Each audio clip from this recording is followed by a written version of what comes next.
Susan Margulies leads the U.S. National Science Foundation's Directorate for Engineering, and she'll tell you more about the Directorate. I want to tell you more about Susan. So she joined NSF in August 2021. Those were really challenging times then. Before that, she was heading up the Wallace Coulter Department of Biomedical Engineering at Georgia Tech in Emory. So it's a joint program, which sounds very interesting to us because we're interested in joint programs. While on detail at NSF, she is still a professor and Georgia Research Alliance eminent scholar at Georgia Tech in Emory. She has an undergraduate degree in mechanical and aerospace engineering at Princeton and a PhD in bioengineering from UPenn, and then postdoc training at the Mayo Clinic. She came to University of Pennsylvania and rose up through the ranks there before moving in 2017 to Georgia Tech and Emory. And she also has served as a department chair in both engineering at Tech and then in Emory School of Medicine, which I'm sure was an interesting experience. In addition to the administrative accomplishments, she's an internationally recognized scholar, and she's known for pioneering studies spanning the micro to macro scales across species to identify mechanisms underlying brain injury in children and adolescents, and also lung injuries associated with mechanical ventilation, which has been a really important topic the past few years. And then her scholarly impact has been recognized by her election as a fellow of the American Society of Mechanical Engineers, the Biomedical Engineering Society, and the American Institute for Medical and Biological Engineering, and she's also a member of both the National Academy of Engineering and the National Academy of Medicine. So with that, I'll turn it over to Susan. Thank you. So for those of you who are watching on Zoom, it's not so easy for you to see these slides, and I just want you to realize that I'll be sending Cheryl the slide deck that you'll have distributed to all the campuses that are watching now, and so know that you'll be able to get this. So for some of you, the slides may be hard to see, but I'll try and make up for it by making sure that you understand what the content is on the slide. So it's my pleasure to be here today, and the goal of this visit is actually to learn from you. There are some very special things that are happening here, and I want to understand how NSF can support creative ways to rapidly scale up engineering education and workforce training and research. Not all research happens in a model of an R1 university, and I want to understand how NSF can support research where it's happening, how it's happening, and to really increase the vibrancy of the communities that you serve here, and recognize that that is where creating a better future begins. It begins locally, and that is how we're going to do it. So I'm here to learn from you. I want to encourage anyone who's listening to write to me directly. One of the things that I introduced when I joined the NSF just a year ago, and I'm on detail for 4 years, so I continue to receive my paycheck from Emory and Georgia Tech, and literally they have a grant for my time. So there are 2 NSF grants that go out, one to Emory and one to Georgia Tech. But what I have a sense of urgency is about listening and learning from those who are already practicing. And the work that we need to do in engineering is work that is of vital importance, not just to our country, for economic and national security. Hi, I don't think anyone The urgent problems that we face and that as engineers we work on are those that are affecting not just total representation in not just our country or our region, but we are so important. So I truly believe this is a moment for engineering, and the timing couldn't be more perfect with the CHIPS and Science Act and all the touching on it. So when the NSF was created more than 70 years ago, it was just after World War II, and it was to promote the progress of science and advance the national health, prosperity, and welfare, to secure national defense, and for other purposes. When I came in, I said, really, health? I didn't realize NSF really supported the first biomedical engineer leading the engineering directorate. I think that part is something that I've taken.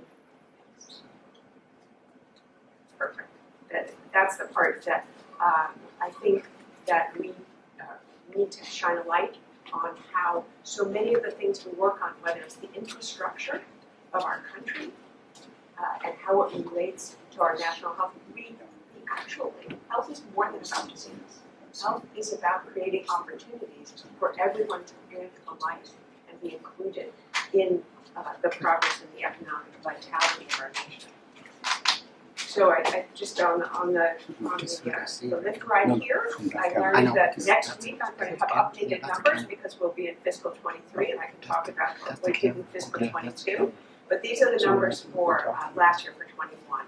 And what I'd like to point out is one of my very first questions that I asked. I'm now working in essentially an agency where much of what we do should be outward facing. And 93% of the funds that we receive go out the door in terms of grants. So very little of it is retained. It's very different than the National Institutes of Health, where actually they have an intramural program. It's very different than DoD or DOE, where they have intramural programs that they support with their budget. At NSF, most of the money is going out the door by far. Our budget last year is $8.8 billion, and that money is used in so many different ways to propel good science, engineering, and technology education and research forward. I love the bottom left fact, which is that over 300,000 people were supported in 1 year alone on the NSF funding. So we really fund quite a breadth. In California, I want to encourage you to realize that there's something called NSF by the numbers, which is available to you to drill down to the congressional district in terms of our funding and break down into lots of different ways. And I was actually amazed to see that of our $8.8 billion in fiscal 21, over $1 billion went to California. But actually, when you told me how many students are produced and engineers are produced in the state of California, I'm humbled by the work that California does actually to support the nation. So I thank you very much for research as well as for education. So NSF has a broad mission.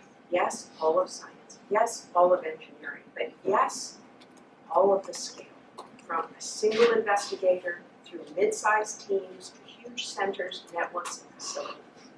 Yes, from a single discipline through convergent interdisciplinary research, so important. From the career stage of an undergraduate, where we even support high school students, into graduate school, undergraduates of course, and graduate school, postdocs, early stage faculty, and even later career. Innovation cycle from early fundamental research, I'll speak in engineering, through scaling up, through translation to practice. Very, very important, the breadth of our mission. Within the Directorate of Engineering, we have 4 divisions, and those are shown in dark blue here. And within the Office of the Assistant Director are our emerging frontiers and multidisciplinary activities. And in that office, we fund the EFRI, the Emerging Frontiers in Research and Innovation. These are early stage research areas that don't yet have communities. We're forming those communities. And the idea is that those will then be research areas that are funded from core. ERVA was just launched this year. This is the Engineering Research Visioning Alliance. Their mission is to shine the light 15, 20 years ahead and further. Where do we need to go? Where is engineering going to have impact? We'll identify those pathways to reach those goals. These are experts from across industry, government agencies, as well as academia, to really help set the agenda of where we need to head and where engineering can have the greatest impact. Within CBET, or Chemical Bioengineering, Environmental and Transport, you see that programs are arranged in clusters, because gone are the days when someone is aligned their research with one particular program officer. And so it's important that you recognize that there's such a community within NSF who looks at your research proposal and actually would love to talk to you before you even submit your research proposal about the best home for it. And yes, we actually have a wonderful initiative that's going on now with extra funding, so you should definitely put in there. Or this really aligns with several different program directors, and I encourage you to submit it to this particular cluster group. So if there are different ways for you to understand how we can have the best homes for your ideas to allow them to flourish. Same in CMMI. So these are advanced manufacturing, this is civil infrastructure, the National Hazards and Engineering Research Infrastructure, very active right now with hurricane, and dynamics, control, and ignition, mechanics and engineering, materials, and operations and systems. ECCS, you can see 3 clusters here that are very important. In our engineering education and centers, the home of our engineering centers, our ERCs, engineering research centers, engineering workforce development, and broadening participation in engineering. So you can see them here. When we were created in 1981, it was a time not unlike today. The U.S. no longer had prominence in the global industry, and it was determined we really needed to develop and expand engineering workforce, engineering education, and engineering research on campuses. We're at that moment again. And so within our ERCs, these are our engineering research centers are really early, were developed in 1985. We're now on our generation 4. How can we actually do all 3 of those things, education, workforce, and research in an integrated setting that is both valuing diversity, inclusion across the entire spectrum of our students, of our faculty, and in close proximity and collaboration with industry partners to enhance translation to practice at speed and scale. So again, fiscal 21, you can see our research budget here, competitive funding rate, and on the right you can see what engineering is funding. That's okay. And on the right you can see what engineering is funding. We fund not just senior researchers, graduate students and undergraduates, other professionals as well as postdoctoral students are funded here. We encourage you to participate in those panel reviews. Panel review is a wonderful opportunity to see how grants are written, how proposals are written. And it can help you write a better proposal. So if you would like to be engaged, please write me directly or write any of our division directors that you would like to be involved in panels. We would love to incorporate you. So the CHIPS and Science Act was just passed in August. It creates the directorate, the newest directorate in the NSF, the Directorate for Technology, Innovation, and Partnerships. This is about really speeding up that translation from discoveries in the laboratory to having an economic impact in our country. There are increases in the overall NSF budget are authorized and to be over $10 billion in fiscal 23. In fact, it also authorizes a doubling of the NSF budget in the next 6 years. Authorizations are not appropriations. It's just a saying that is, we need to put money here. And this is an act that needs to have your voice behind it, crying out for the fact that we need to fund NSF more, that science and engineering is literally the engine of our economy and national security, and we need to move from those authorizations to appropriations. Thanks very much. Supports research and workforce development. A lot of people have said, oh, it's semiconductors and microelectronics because it's the chips and science. But in fact, you see here on this slide, it's also biotechnology, engineering biology as well, climate change, clean energy, manufacturing, as well as other emerging technology areas. It supports broad areas of science, engineering, and technology. So important for us. So the new directorate I mentioned before is TIP, the Directorate for Technology, Innovation, and Partnerships. Some of its programs actually came from the Engineering Directorate, allowing us to deepen our investment in engineering at fundamental engineering research, to co-invest along with TIP in scale-up and translation to practice, and to allow TIP to move forward more rapidly on entrepreneurship and funding at regional engines that are about economic impact. So while engineering is focused on societal impact and challenges that are affecting society, we'd like it to have an economic impact. TIP is more focused on those aspects of accelerating the economic impact. So if we think about TIP's programs, there's that valley of death. With public funds, I would say that yellow line represents also where the engineering directorate is, foundational research, use-inspired research, proofs of concept, some early stage prototyping, some prototype development. But as we know, private funds, whether fund that next part, and we have this valley of death, and TIPS programs are really a ramp of opportunity. You can see that area of overlap. right in here between the engineering directorate and TIP. And those are the areas in which we co-fund when we cooperate. It's wonderful. In the regional innovation engines that was announced earlier this summer, over 700 concept outlines were accepted and are now published.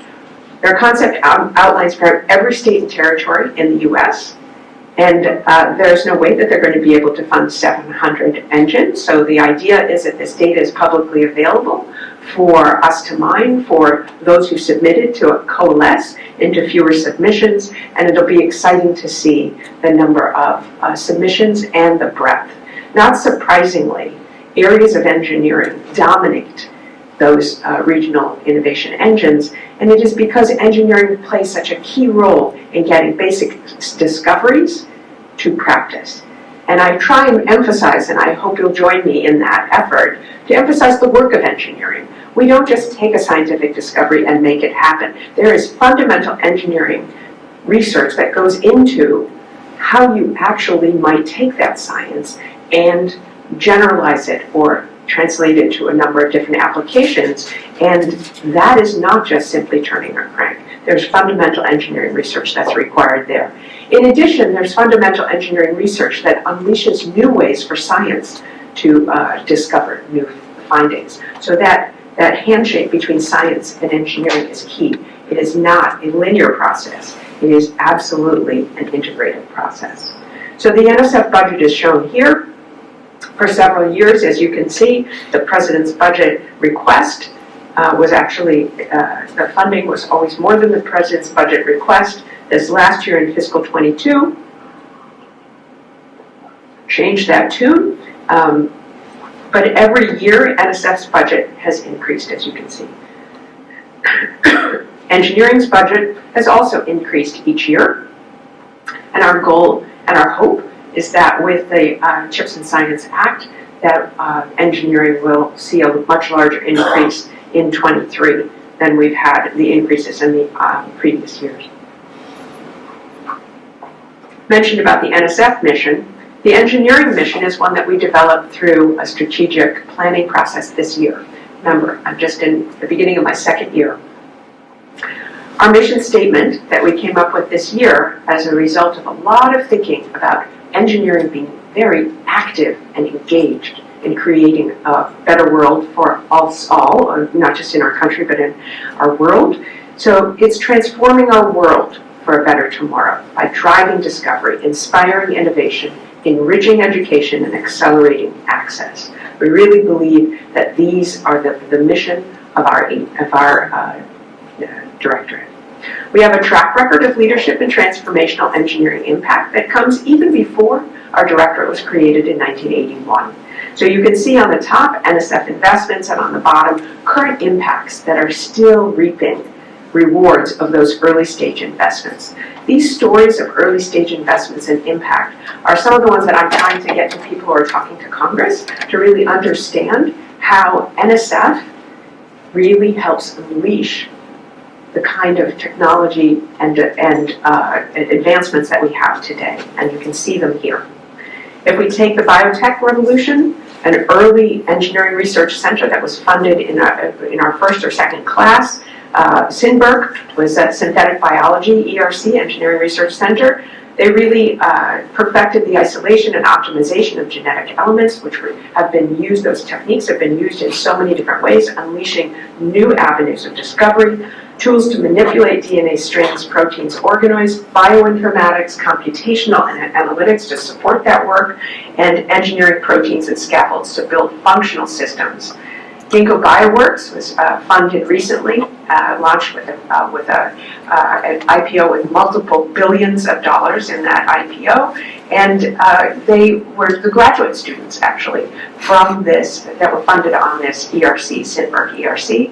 It's unleashed an important avenue for laboratory to fabrication activities, and we have a collaboration with the Department of Energy's Agile Biofoundry for NSF awardees to be able to use the Biofoundry in the DOE and to really go from what you can do in the lab to really readying it for translation to industry.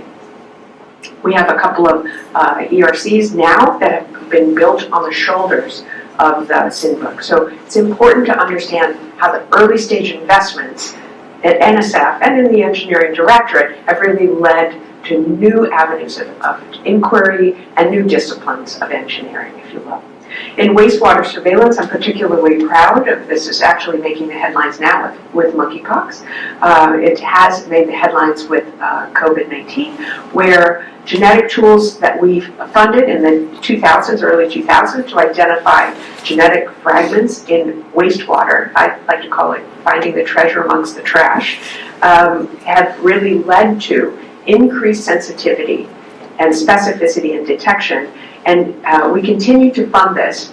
And now, in the 2020s, we have funded a wastewater surveillance research coordination network, which links up and is part of the CDC dashboard now. You can actually see the wastewater results on the CDC website. Predictive intelligence for pandemic prevention, which is a cross-NSF initiative. We just funded over 24 grants that are about identifying not just COVID-19, these are the pandemics of the future. And National Sewage Surveillance Interagency Leadership Council, NSF is at the table where we haven't been before, because we actually bring science, engineering, and technology to augment what the CDC, what the HHS, what other agencies actually are contributing.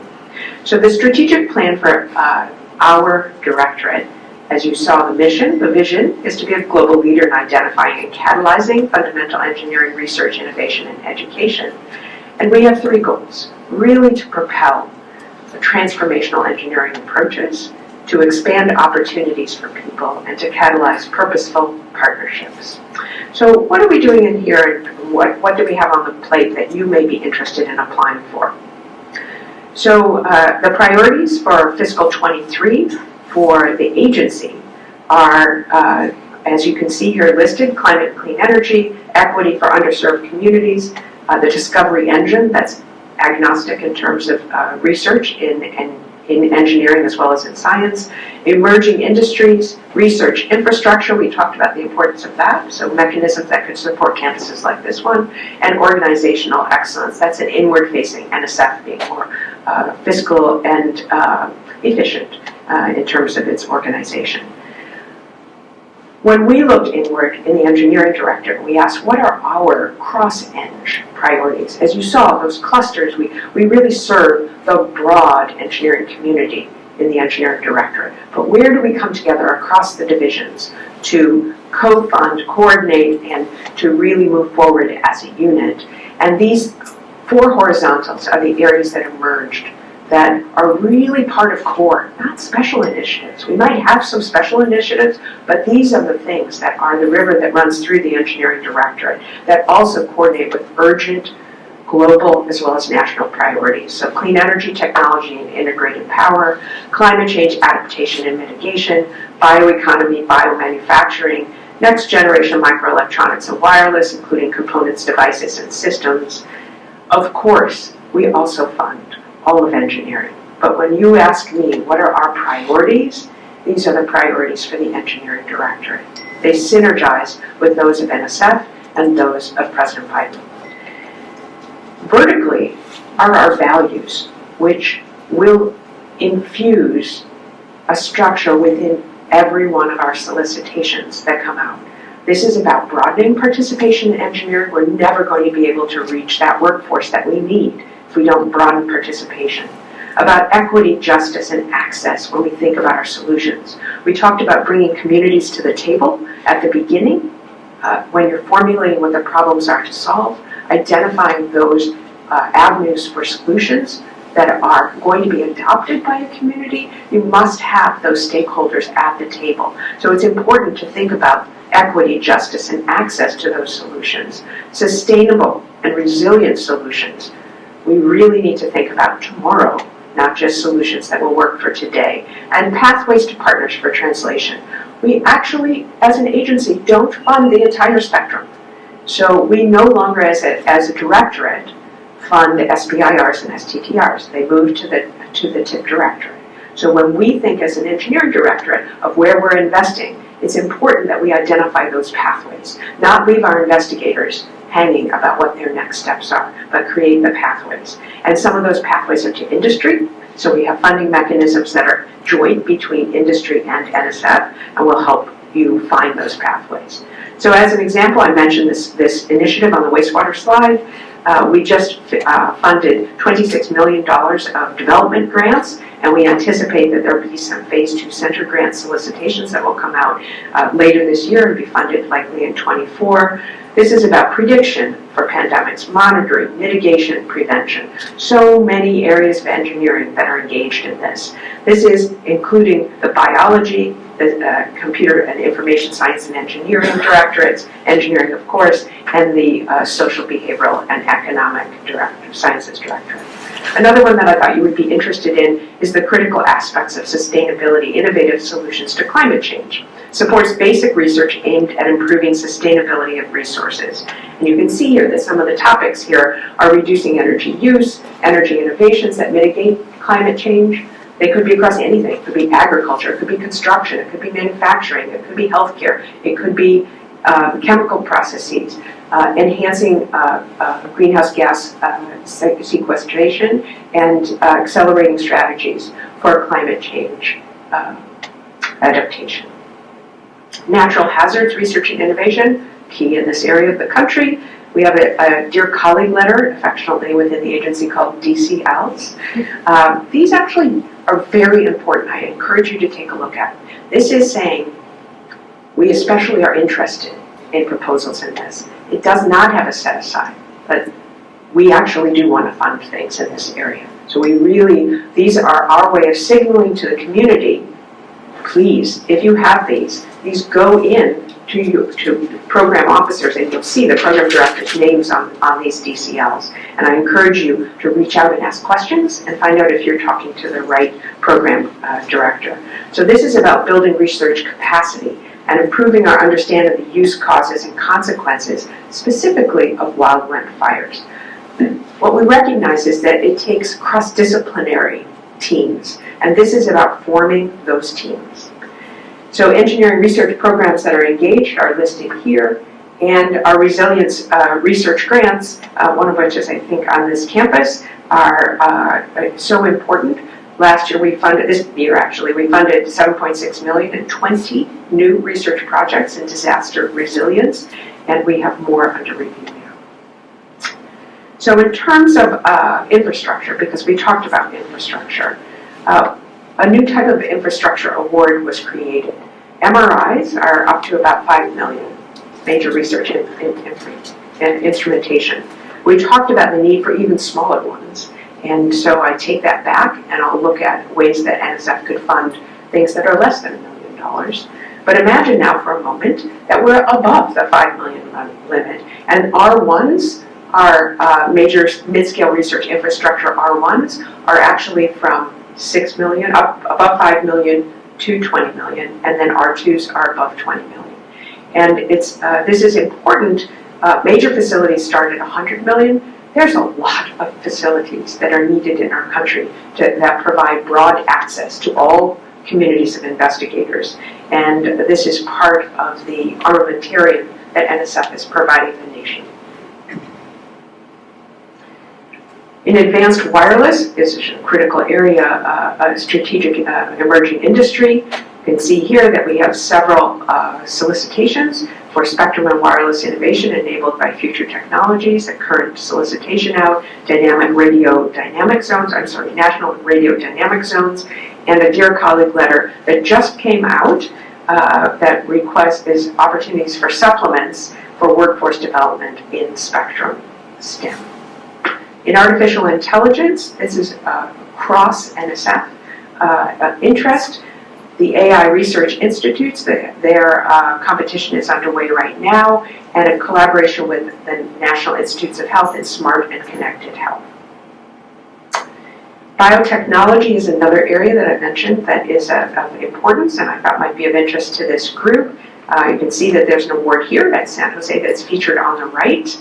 And this is about accelerating innovations in so many different ways in biotechnology to harness biological processes and use them in novel ways. Might be therapeutics, it might be biopharmaceuticals, but it also might be a biofuel. It might be biology used in construction. So these are new uses for biology.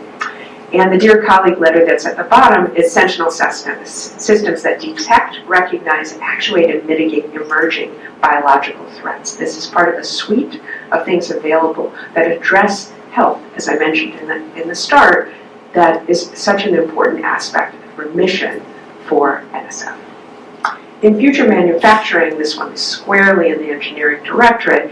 These are future manufacturing methods that either do not exist today or exist only at such a small scale that it's really not viable. And there are three themes: biomanufacturing, cyber manufacturing, and eco-manufacturing. Of course, the future of semiconductors. Obviously, you have a couple of awards here, and to me, this is an important area that you're already underway on. I think it's important to make sure that you're taking advantage of everything that's available. So the semiconductor synthetic biology circuits and communications, SemiSynBio 3, proposals are under review now. Future of semiconductors, this is about understanding that we need to have teams that span across disciplines. Computer scientists, engineers, material scientists working together. And so this was a team formation. We're working behind the scenes now. How are we going to fund the actual grants? And hopefully that will be coming out later this year. You can see supplements to access semiconductor fabrication. We recognize in engineering and prioritize the lab to fab piece. Otherwise, our innovations are dying and not getting the next step. We learn a lot by that lab to fab. Sometimes we realize not yet ready for the next step. Comes back to our labs and campus. So the lab to fab is not only in semiconductor and not only in the bio lab to fab. We're working on others as well. Okay. Expanding opportunities for people or workforce development, that's something where we share an interest and a mission.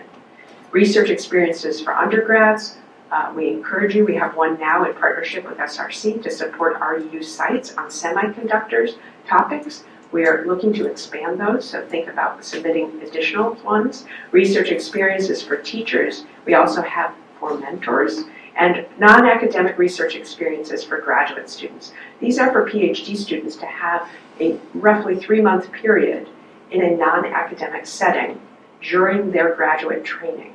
And while you don't have a PhD program yet on your campus, you will soon. And we look for partners. Are those government labs? Are those industry settings? Are those startup settings where our graduate students can really identify paths beyond those like ourselves in academia?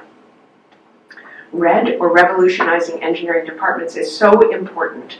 This is about really rethinking education. It's a focus on the middle 2 years. How do we retain our students? How do we help them see the interconnectedness of their experience and help them understand that they are already becoming engineers? It's not when they walk across the stage and receive that diploma that they are an engineer. We really want them to recognize that they are becoming an engineer and that during their education they have engineering training already. And so we have 3 tracks: an innovation track, an adaptation and implementation track for scale up and scale out. But we introduced this year a new track, which is a 2-year track, to really radically new approaches among 2-year institutions to expand pathways. So this is one that might be in partnership with this campus. And you can think about ways that there are 2-year institutions that are part of the fabric of the educational system in this state. Broadening participation in engineering, I mentioned this in our small group. We have planning and conference grants. This campus is a laboratory. Think of it as a laboratory. You are already piloting things. Sometimes it's in individual classrooms or labs. Sometimes it's in departments. Sometimes it's in the college. What are you doing? And let's create a research mindset about evaluating the outcomes, disseminating the results, and scaling it out and being adapted by other places. So research in broadening participation in engineering, treating what you're doing and what you could be doing as a research project, Inclusive Mentoring Hubs, Track 3. The target date is November 16th for Track 3 and Track 4. These connect and build networks for racial and ethnic groups that are not sufficiently represented. Could engage students, faculty, academic leaders, postdoctoral and postgraduates, career transitioning researchers, small businesses, industry professionals, K through 12.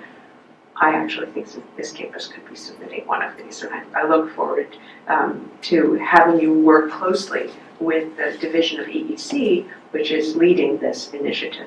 We also talked in a small group about Centers for Equity in Engineering. Again, the target date is November 16th.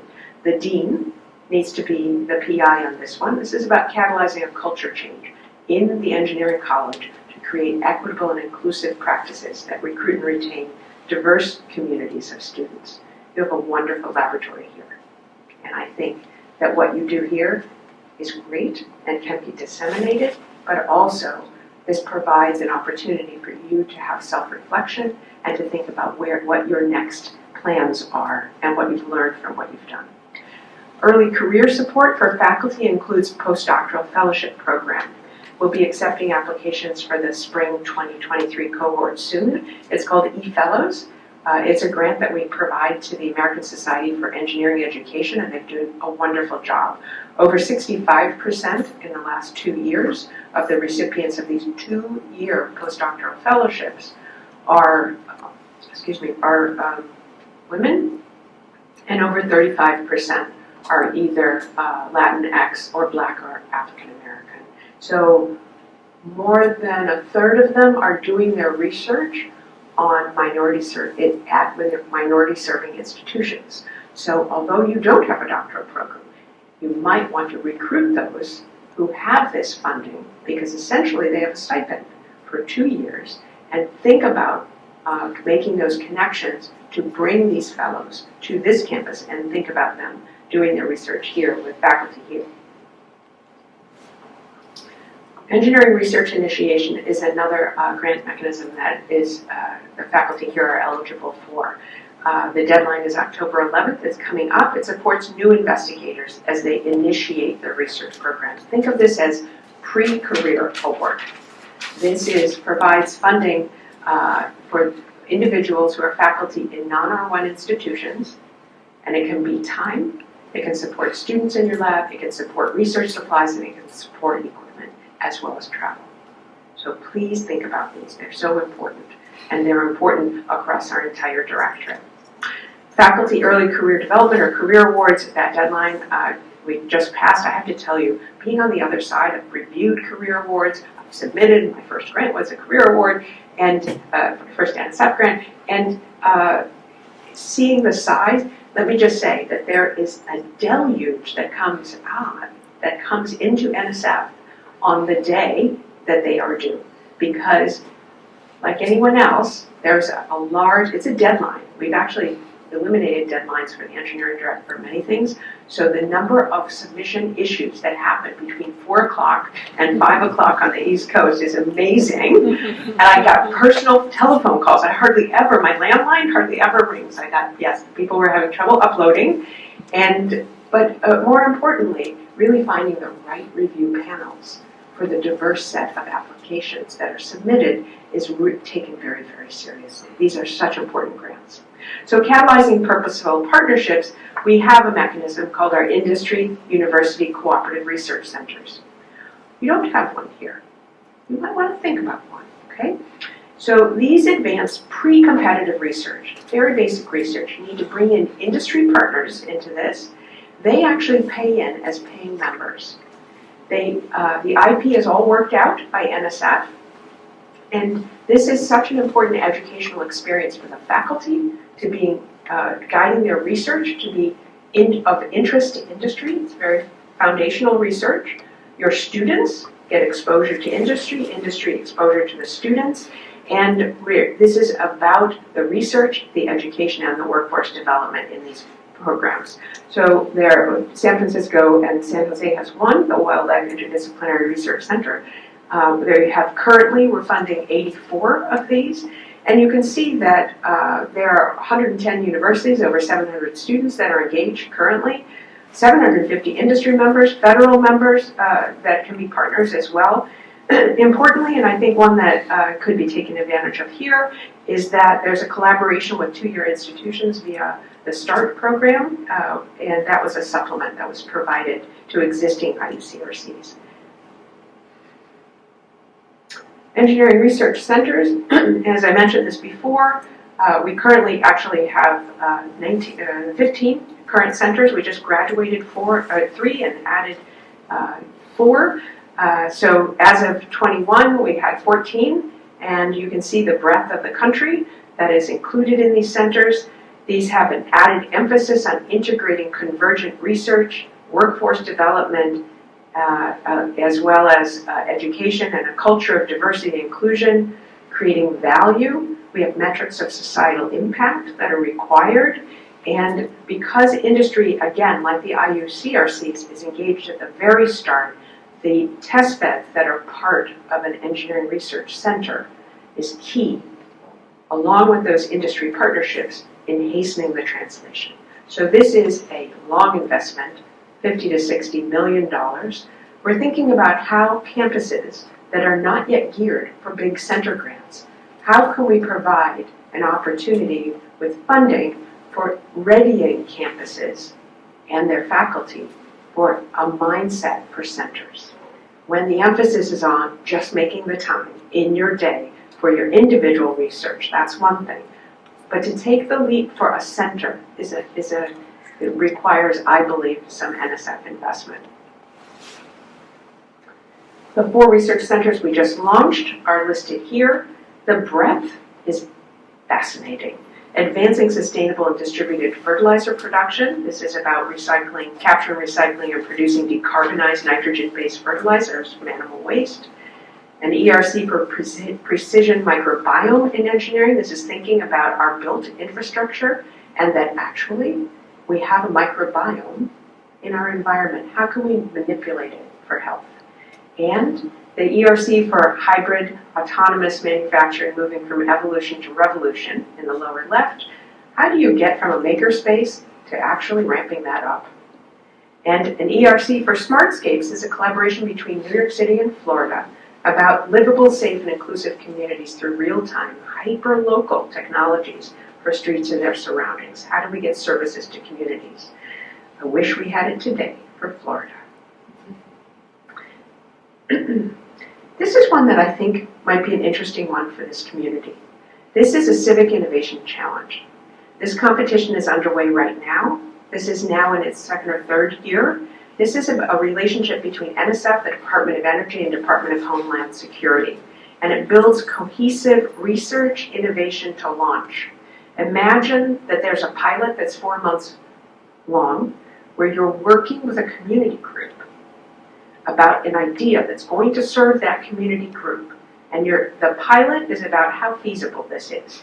But then it's actually just a 1-year grant, because after that, the community takes it on. So there's an urgency to this. There are 2 tracks: living in a changing climate, pre-disaster action around adaptation, resilience, and mitigation. It could be a great one for this campus. Bridging the gap between essential resources and services and community needs. Also could be a great one for this campus. So it's about finding those community-based solutions through collaboration with local communities. And I think this follows on with what we were talking about today. So I encourage you to look up Civic Innovation Challenge. We have current partnerships across the directorates, of course, but also with other agencies and with industry, and of course with test beds to be able to rapidly translate. We're working on some new partnerships, and they're listed here for research, experiential training and workforce development, and international opportunities, because our problems are so interlinked. And again, you'll have these slides. So this is really my last slide. I really want to encourage you to engage with us. That is the best way to find the right home for your ideas. And I want you to recognize that our program directors are ready to look at a one-pager from you. Here's my idea, this is what I'm thinking. And they will actually work with you to hone those ideas. So workshops, information sessions, participating in the Engineering Research Visioning Alliance, which has calls for people to participate from academia, from industry, and from government agencies, and the NSF website for funding opportunities. Remember, they come in multiple flavors. Just our standard programs, we fund those. DCLs, or Dear Colleague letters, where particular emphasis in, and solicitations, which really have set aside funds for those. Continuous submission for most of our programs, some application deadlines, so be aware of that. We also have requests for information. We need to hear from you. Some of our workshops are listening sessions, like the one that I'm doing today, which isn't a workshop. Meta programs are how you see us. We're so complicated. When should I go for the biology directorate? When for the science, for the computer and information and science and engineering director? When for Eng? So meta programs help you navigate that. As you approach NSF in the area of manufacturing, where would I go for what interests, for example? And then contact the PDs directly. They love the emails from you. When I interview program directors and I ask them what they're looking for impact. They're looking to mentor faculty as well as students. In this setting of being a program director, it's mostly faculty. And as faculty, we think of ourselves as mentors for our students, but we need mentoring too. So really turn to the program directors for that advice. And if you can't figure out which program director you should be connecting with, please turn to me. And I'm going to be giving you these slides so you'll be able to see who is it are in the divisions within the engineering directorate that you can approach to find out who within the division might be the right program director. So again, these slides will be very important for you. I thank you very much for this chance to talk with you about opportunities at NSF, and I welcome questions. All right. Thank you.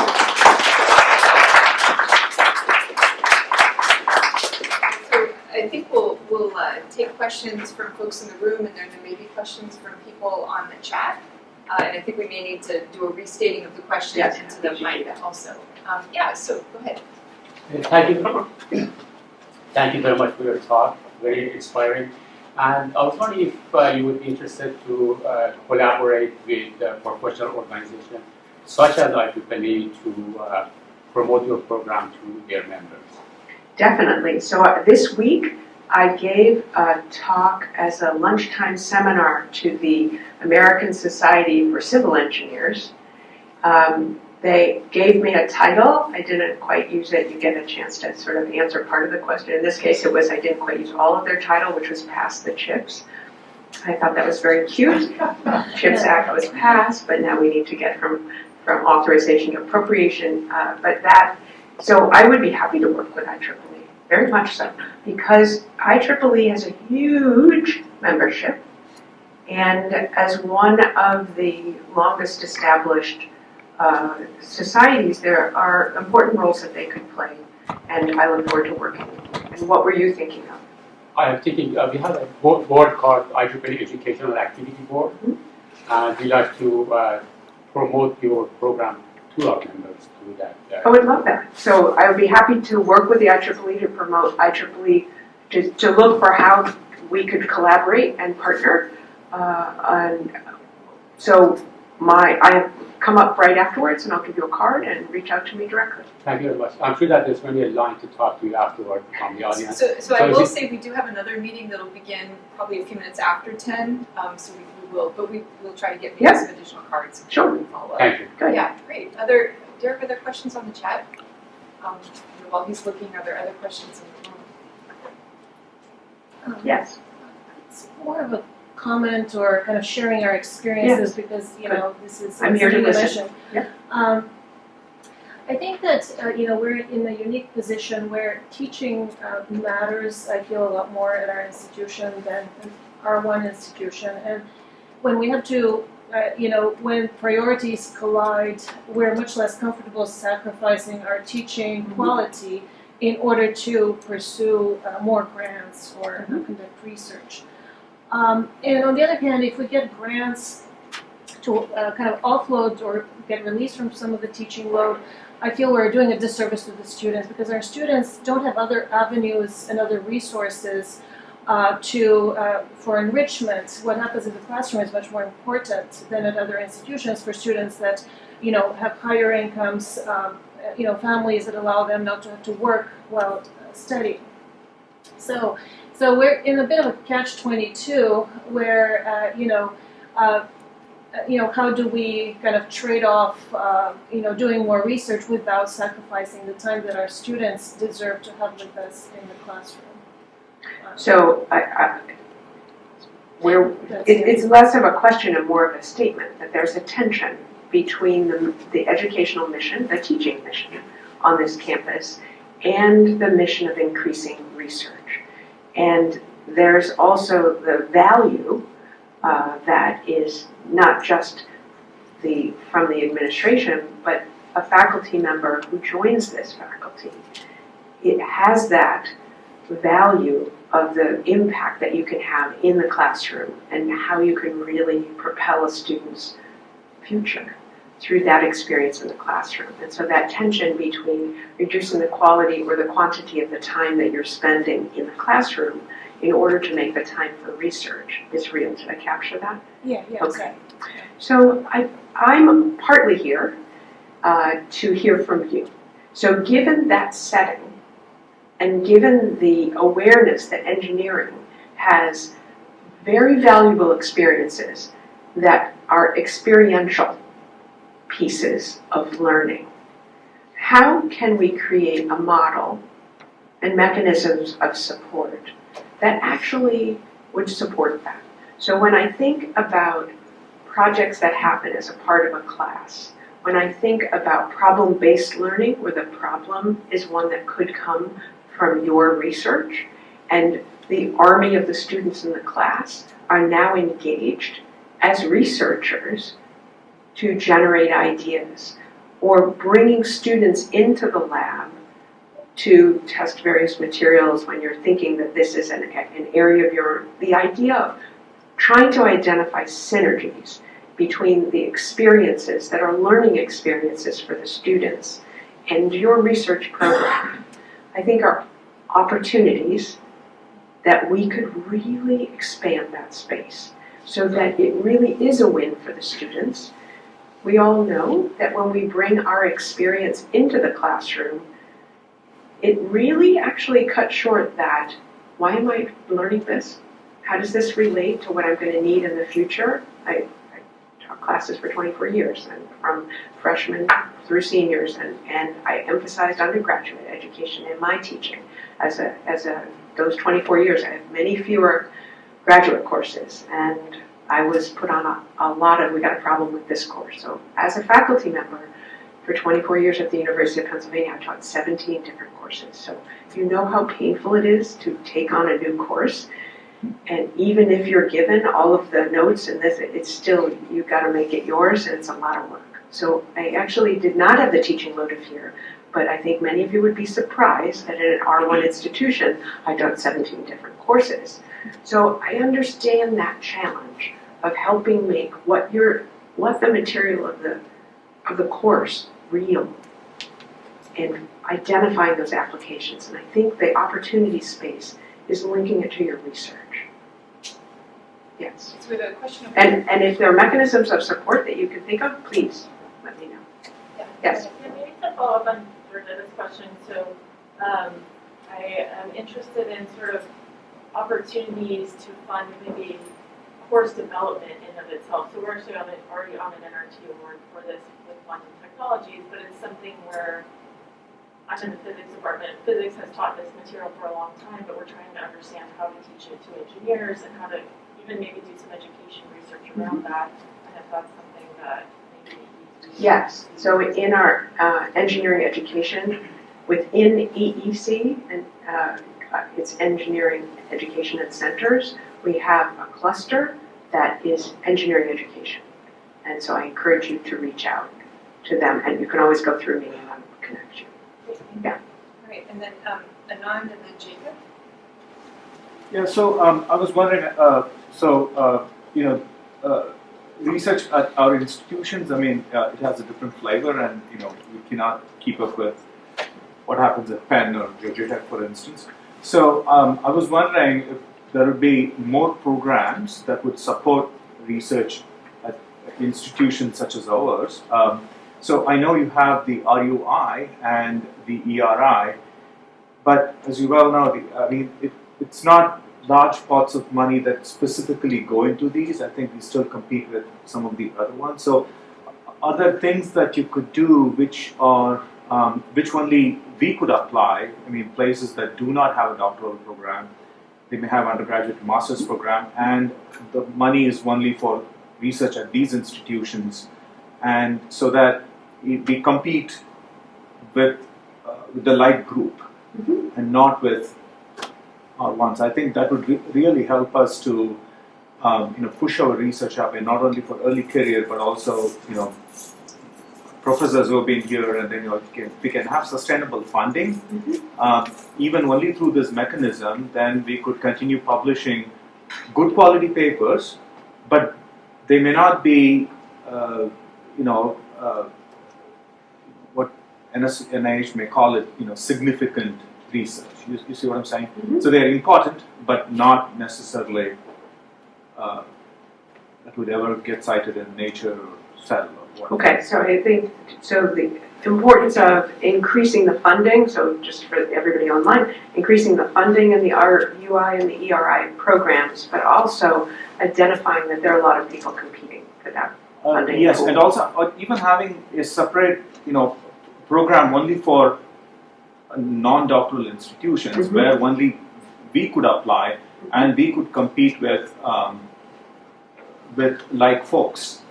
And that could be sustainable. You don't have to be only an early career, and then you have to transition to a real career. Yeah. But you are here for 20 years, and if you're doing good research, and then you apply every 3 years or 4 years only to these programs, and it is reviewed by a separate set of people, separate panel, and we compete only with those people. Well, you bring up the fact of having basically opportunities for institutions without doctoral programs. Yes. And I think you also bring up an important topic, which is how to train our reviewers to really understand the richness of the experience that you bring to your research, and to make sure that you get an equitable review of the impact that you can have, and to include also the impact on the students who are engaged in the research as that impact. Right, and have a separate program, for us. Yep, great. All right, so Jacob, I think this may be our last question for the moment. Very brief. Short question is, maybe put it this way. I approached a NSF staff at a conference about a post-discovery pre-market proposal that we submitted. Of course, not possible. That's fine. I was suggested to partner with a PhD granting institution, even for that kind of post-discovery and pre-market research. What's your position? That's very interesting. So, great idea if that's what you need.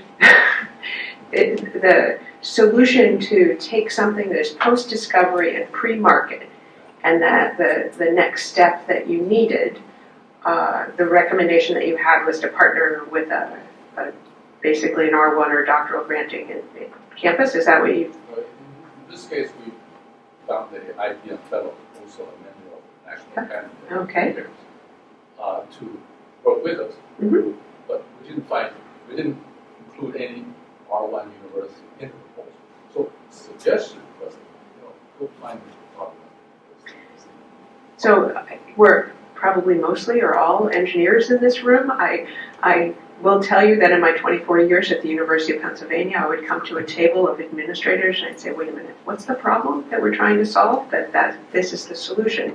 So I feel that adding an R1 institution to your proposal could be the right solution given a particular problem, but it's not the answer for everything.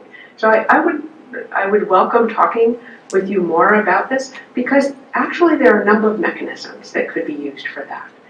The new directorate, TIP, has some programs that are really about prototyping, for example, funding for prototyping funding for actually for patenting, okay, and also some funding, a funding stream that is across all of NSF is called GOLI. And basically you have a stream coming in from industry, going directly to this campus, and a stream coming in from NSF.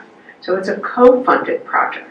And that could actually be an appropriate solution for the challenge that you were facing. But my position would be that's a solution that is right for some challenges, but not right for every challenge. So I think we're at the time, we planned this for 9 to 10. We've got to get Susan right and get her to our next meeting. But I know she would offer to hand out cards, so let's do that. And let's thank her again for being here this week.